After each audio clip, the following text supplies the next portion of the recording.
ও করবে চাকরি এই অফিসে, আবার এই পোশাকে?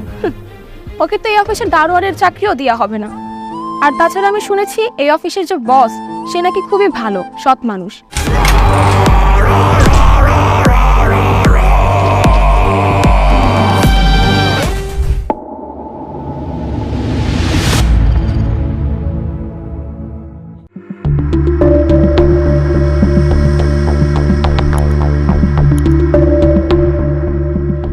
সেরকম দেখ, হোয়াইট কালারের কার, অনেক সুন্দর না? তুই তো জানিস আমার হোয়াইট কালারের কার খুবই পছন্দ। চল না রে, আমাকে একটু ছবি তুলে দে। তুই না যেখানে সেখানে গাড়ি দেখলে এমনটাই করিস। আরে তুই থাম তো, তুই গাড়ির সামনে চল, গিয়ে আমাকে অনেকগুলো সুন্দর সুন্দর ছবি তুলে দিবি, বুঝছিস? না বললে কি তুই আমাকে ছাড়বি? আচ্ছা চল।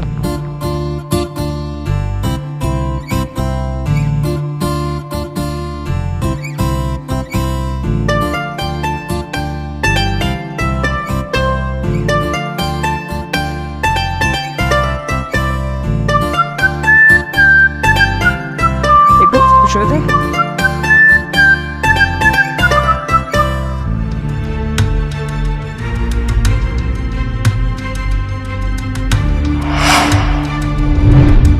আরে দীপ্ত, তুই এখানে?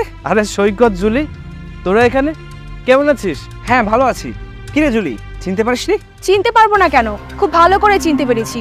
ও তো দীপ্ত, আমাদের কলেজে ক্লাস টপার ছিল, আর আমাকে তখন থেকে খুব পছন্দ করতো। আর তাছাড়া কয়েকদিন আগে আমার বাবার কাছে আমার বিয়ের প্রস্তাব নিয়ে গিয়েছিল। আমার বাবাকে বলেছিল তার নাকি শহরে অনেক গাড়ি বাড়ি টাকা পয়সা সবকিছুই আছে। তাই নাকি দীপ্ত? তুই এত বড় লোক হয়ে গেছিস? আরে রাত তোর বড় মুখ, দেখছিস না গাড়ি পরিষ্কার করছে? তার মানে? আরে তুই এখনো বুঝতে পারছিস না? ওর পোশাকের দিকে তাকিয়ে দেখ, নোংরা পোশাক পরে আছে, তার উপরে গাড়ি পরিষ্কার করছে।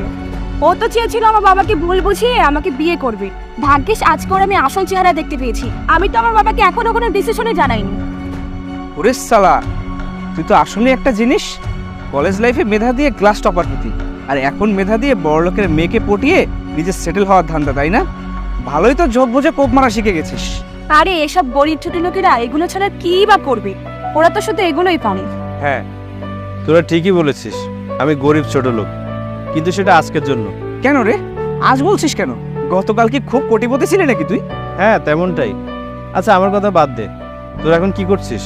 এতদিন তো আমরা কিছুই করতাম না, কিন্তু আজকেই চাকরিতে জয়েন করলাম। ওই যে বড় কোম্পানিটা দেখছিস, ওখানেই আমরা চাকরি করি। ওইটা তো ডিসিএলটিডি কোম্পানি। হ্যাঁ ওখানে। আরে সৈকত, তুই ওর সাথে কেন কথা বলছিস? আমার তো এখানে দাঁড়িয়ে থাকতে ঘৃণা লাগছে, তুই চল তো। আর শোন, আমি চলে যাচ্ছি বলে ভাবিস না যে আমি তোকে ক্ষমা করে দিয়েছি। তুই আমাকে মিথ্যা বলেছিস না, মিথ্যা বলার শাস্তি তোকে পেতেই হবে। চল সৈকত।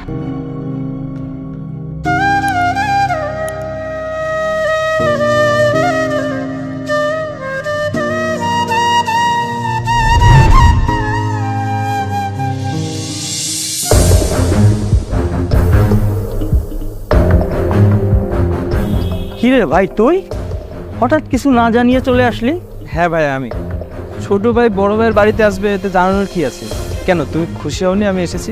না না না, সে ঠিক আছে, তাতে কোনো সমস্যা নাই, কিন্তু তোর এই অবস্থা কেন? আর এমন পোশাক কেন? তুই তো এমন পোশাক পরে কখনো বের হোস না। আসলে ভাইয়া খুব একটা বড় সমস্যা হয়ে গেছে। আমার কোম্পানির প্রোডাক্ট কোয়ালিটি খারাপ হয়েছে এবছর, এজন্য বিদেশি বায়ারগুলো রিজেক্ট করে দিয়েছে। এখন ওই সব বায়ার মিলে আমার নামে মামলা করে দিয়েছে, কোম্পানির নামেও করে দিয়েছে। কোম্পানি এখন বন্ধ আছে, যতদিন না পর্যন্ত আইনি লিগাল নোটিশ না পাই কোম্পানি খুলতে পারবো না। তাহলে কি করবি এখন? কি করবো, এজন্য তো তোমার কাছে আসলাম। আমি কি করব বল, আমি তোর আইনের ঊর্ধ্বে না। হ্যাঁ ভিতরে চলো না, বাইরে দাঁড়িয়ে কথা না বলে ভিতরে যে আলোচনা করি। থাম থাম, কই যাচ্ছিস? কেন ভিতরে যাচ্ছি? না না না, এখন ভিতরে যাস না। কেন ভাইয়া? ভিতরে তোর ভাবির বাড়ি থেকে মেহমান আসছে, আর এই অবস্থায় যদি তুই ভিতরে যাস তাহলে আমার মান ইজ্জত কিছু থাকবে না। আমি তোর ভাবির বাড়ির লোকজনকে সব সময় বলছি যে আমার ভাই একজন সফল বিজনেসম্যান, কিন্তু তোর যে পোশাকের অবস্থা, তোর যে এখনের অবস্থা, এইটা নিয়ে যদি তুই ঘরের ভিতর ঢুকিস তাহলে আমার মুখই দেখাতে পারবো না, ইজ্জতই থাকবে না রে ভাই।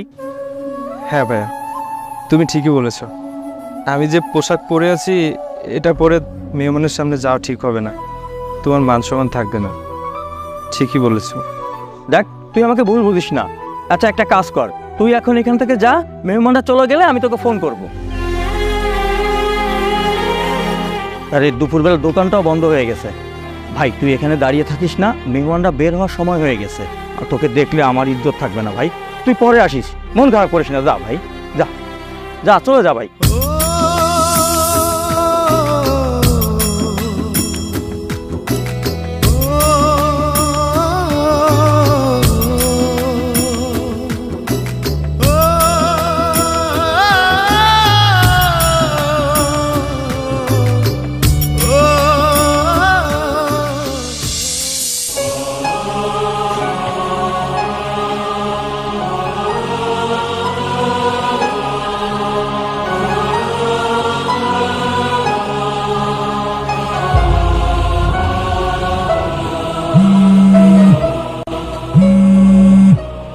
হ্যালো হ্যালো সাগর, বন্ধু কোথায় তুই? হ্যাঁ ভাই বল, আমি মাত্র বাসা থেকে বেরোলাম। কেন, কোনো দরকার? না, আসলে একটা সমস্যায় পড়েছি, তুই যদি একটু আসতিস খুব ভালো হতো। আরে ভাই তুই এইভাবে কেন বলছিস? তোর সমস্যা আর আমি আসবো না, এটা হতে পারে? আচ্ছা তুই এখন কোথায় আছিস সেটা আমাকে বল। আমি খুলনা রেল স্টেশনে আছি। আচ্ছা তুই আমাকে 10 মিনিট দে, আমি এখনই আসছি। আচ্ছা ঠিক আছে, তুই আয়।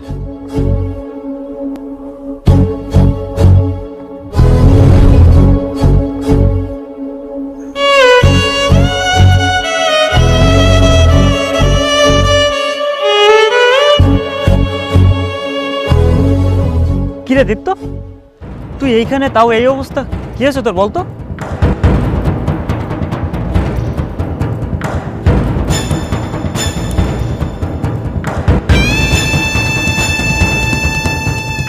হ্যাঁ বুঝলাম, তা আমাকে কেন ডাকলি?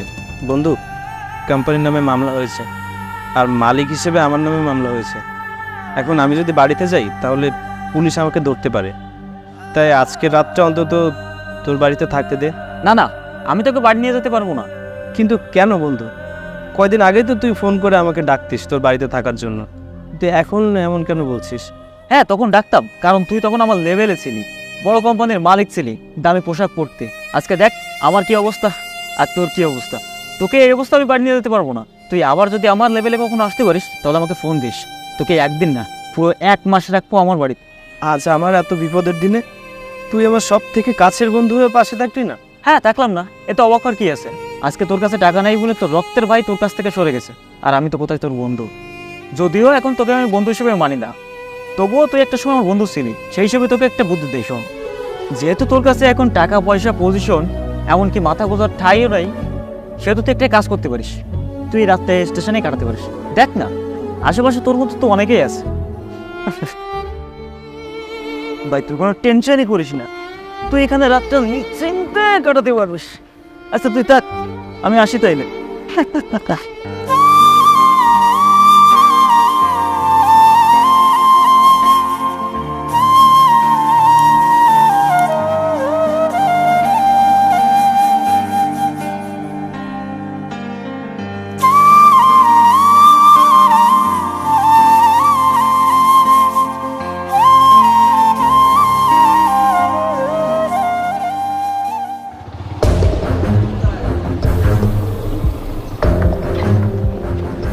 এই মিথ্যাবাদীটা আজকেও এখানে?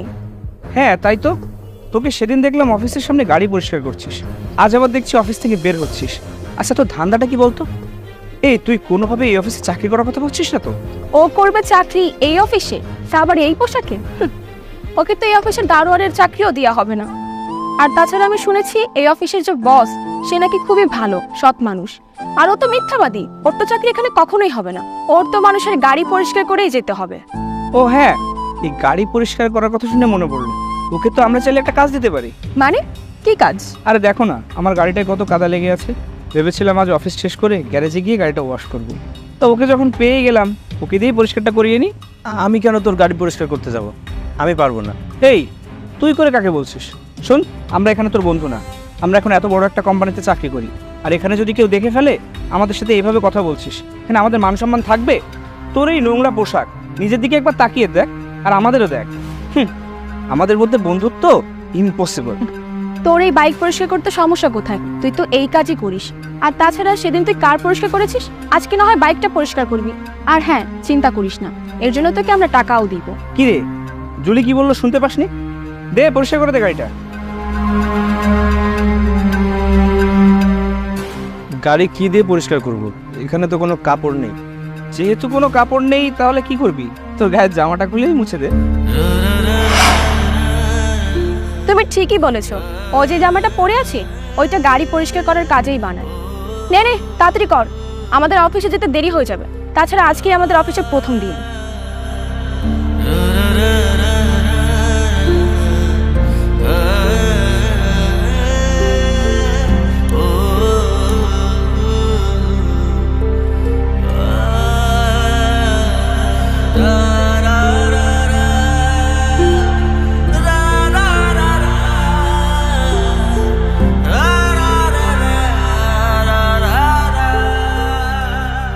আপনাদের গাড়ি মোছা শেষ।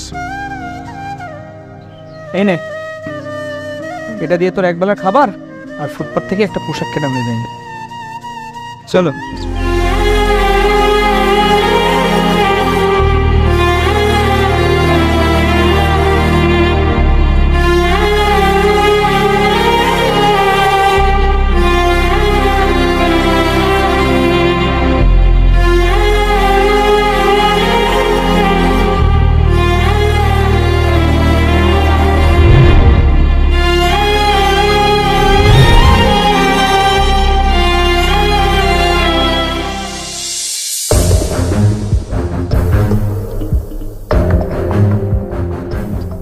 ওয়েট, মিস্টার সৈকত আর জুলিয়েট, আপনাদের ভিতরে যাওয়ার কোনো প্রয়োজন নেই। কিন্তু কেন স্যার?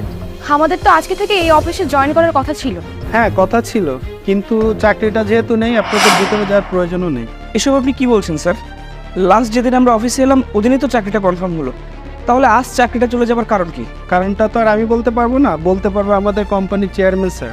আপনাদেরকে চাকরি থেকে তিনিই বরখাস্ত করেছেন। আচ্ছা, আমরা কি চেয়ারম্যান স্যারের সাথে কথা বলতে পারি? হ্যাঁ, তা অবশ্য পারেন, কিন্তু স্যার এখন অফিসে নেই, কিছুক্ষণ আগে বাইরে গিয়েছেন।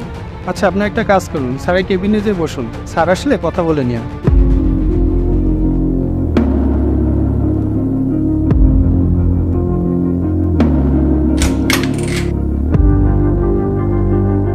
এসো, বসো।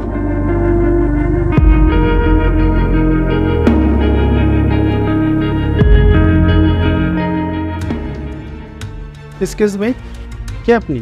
কাকে যাচ্ছেন? আমি সাগর চৌধুরী। আমি খুব সমস্যায় পড়ে আপনাদের অফিসে এসেছি। আসলে আমার দরকারটা চেয়ারম্যান স্যারের সাথে। আমি কোনো সাথে দেখা করতে পারি? হ্যাঁ, অবশ্যই। স্যার এখন অফিসে নেই, কিছুক্ষণের মধ্যেই চলে আসবে। আপনি যে কেবিনে বসুন।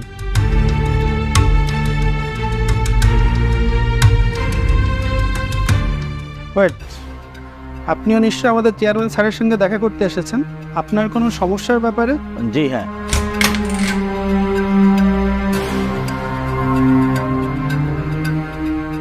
আপনার মতো অনেকেই স্যারের জন্য অপেক্ষা করছে, আপনি যে অপেক্ষা করুন স্যারের কেবিনে। আচ্ছা, ধন্যবাদ।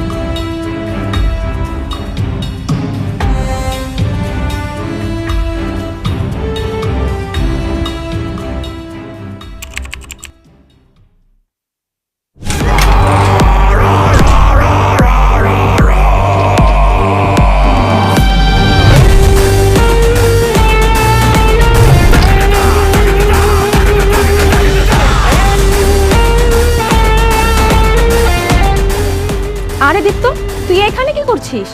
আর তুই স্যুট বুট পরে চেয়ারম্যান স্যারের চেয়ারে কেন বসছিস? দীপ্ত, তুই এখানে নতুন চাকরি পেয়েছিস নাকি? আর তোর কি মাথা খারাপ হয়েছে?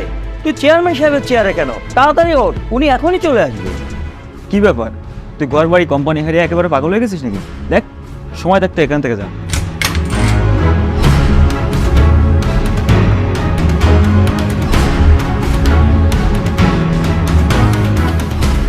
স্যার, ওনারা পড়তে গিয়ে ওনাদের সমস্যার ব্যাপারে কথা বলতে এসেছেন।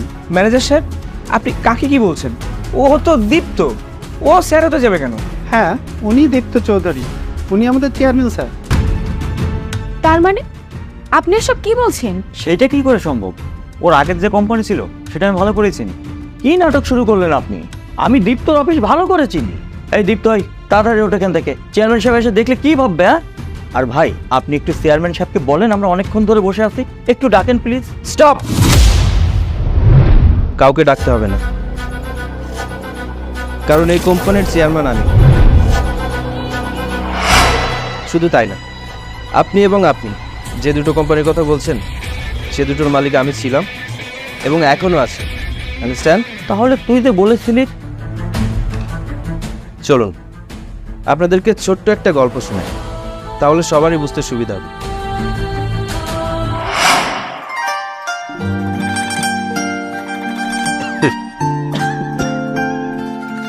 কি খবর ভিকি, গাড়ি বসে হলো? রায় হয়ে গেল স্যার, একটু অপেক্ষা করুন, আমি পরিষ্কার করে দিচ্ছি। কি হয়েছে ভিকি, তুমি এভাবে কথা বলছো কেন? তোমার কি শরীর খারাপ নাকি? ও কিছু না স্যার, একটু জ্বর আসছে তো, ঠিক হয়ে যাবে। কি বলছো?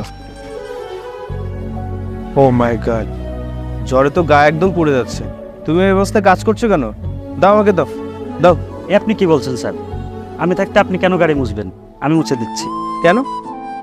আমি কেন পরিষ্কার করতে পারবো না? এটা তো আমারই গাড়ি, আর নিজের গাড়ি নিজে পরিষ্কার করলে খারাপ কি আছে? নিজের কাজ নিজেই করা উচিত। দাও আমার কাছে, দাও দাও। তুমি একটা কাজ করো, এই ব্লেজারটা নিয়ে অফিসে চলে যাও, ওখানে যে রেস্ট করো, আমি দেখছি। যাও।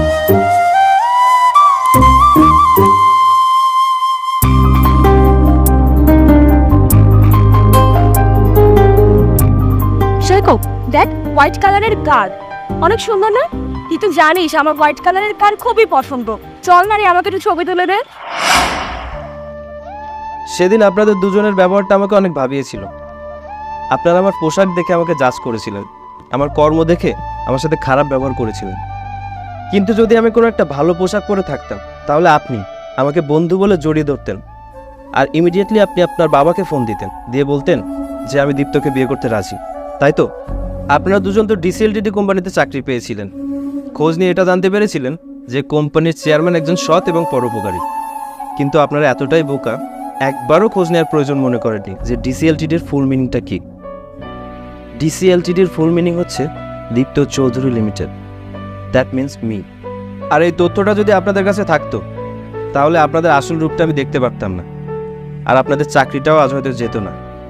আমাদের চাকরিটা কি ফিরিয়ে দেওয়া সম্ভব? আমি আপনাদের সাথে এই ব্যাপারে আর কোনো কথা বলতে চাচ্ছি না। ম্যানেজার সাহেব, ওনাদের দুজনের রেজিগনেশন লেটারটা পাঠিয়ে দেবেন। জি স্যার।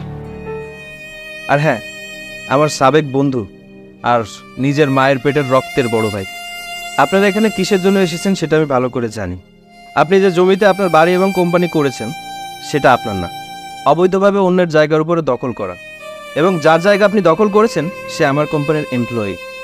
আর এই ব্যাপারে আপনি কথা বলতে এসেছেন আমার সাথে, রাইট? জি। আর তাছাড়া আপনি তো সুযোগবাদী বন্ধু, সুসময়ে পাশে থাকেন আর দুঃসময়ের কাছ থেকে সরে যান।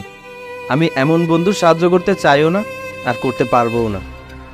আর এই যে আমার নিজের মায়ের পেটের আপন রক্তের বড় ভাই, আমি খুব ভালো করেই জানি আপনি কোন কারণে আমার কাছে এসেছেন। আপনার শ্বশুরের জন্য এসেছেন। আপনার শ্বশুর 5 কোটি টাকা ইনভেস্ট করেছে একটা শেয়ার মার্কেটে, করে ধরা খেয়েছে। সেই টাকাটা উদ্ধার করতে আপনি আমার কাছে এসেছেন, কিন্তু দুর্ভাগ্যক্রমে আপনার শ্বশুর যেখানে ইনভেস্ট করেছেন সেটা ফেক, ভুয়া। সেখান থেকে 5 কোটি কেন, 5টা টাকা ফেরত পাওয়ার আশা করাও বোকামি। আচ্ছা, ওদের কথা নয় বাদে দিলাম, কিন্তু আমি তো তোর আপন বড় ভাই, আমার কাজটা কি তুই করে দিবি না ভাই? ভাই? কোন ভাই? কিসের ভাই? আরে কোন ভাইয়ের কথা বলছেন আপনি? যেদিন নোংরা পোশাক পরে আপনার বাড়িতে গিয়েছিলাম, আপনি আমাকে বের করে দিয়েছিলেন, তখন এই ভাইয়ের কথা মনে ছিল না? একটা বারের জন্য ভেবেছিলেন যে এই ভাই কোথায় থাকবে, এই ভাই কি খাবে? ভাবেননি। আপনি আমার কথা একটা বারের জন্যও ভাবেননি, কারণ আমি ছিলাম গরিব, আমি নিঃস্ব, পোশাক ছিল নোংরা। আর আপনারা তো পোশাক দেখেই মানুষকে বিচার করেন, মানুষকে কর্ম দেখেই মানুষকে মাপেন। আজকে আমার খুব খারাপ লাগছে, আপনাদের কারো উপকারে আসতে পারলাম না। বাট একটা কথা সবসময় মনে রাখবেন, ডোন্ট জাজ এ বুক বাই ইটস কভার। মানুষের পোশাক দেখে কাউকে বিচার করবেন না। আমরা সবসময় চোখে যেটা দেখি সেটা সত্য নাও হতে পারে। ডোন্ট জাজ টু কুইকলি। তাই কাউকে কিছু বলার আগে ভেবে বলা উচিত, আর কোনো কিছু করার আগে ভেবে চিন্তা করা উচিত। আই থিঙ্ক আপনারা বুঝতে পেরেছেন। এখন আপনারা আসতে পারেন। ইউ মে গো নাও। দীপ্ত, আমি তোমার সাথে 1 মিনিট কথা বলতে চাই। কিন্তু আমি বলতে চাই না। আপনারা এখন আসতে পারেন। প্লিজ দীপ্ত। আউট।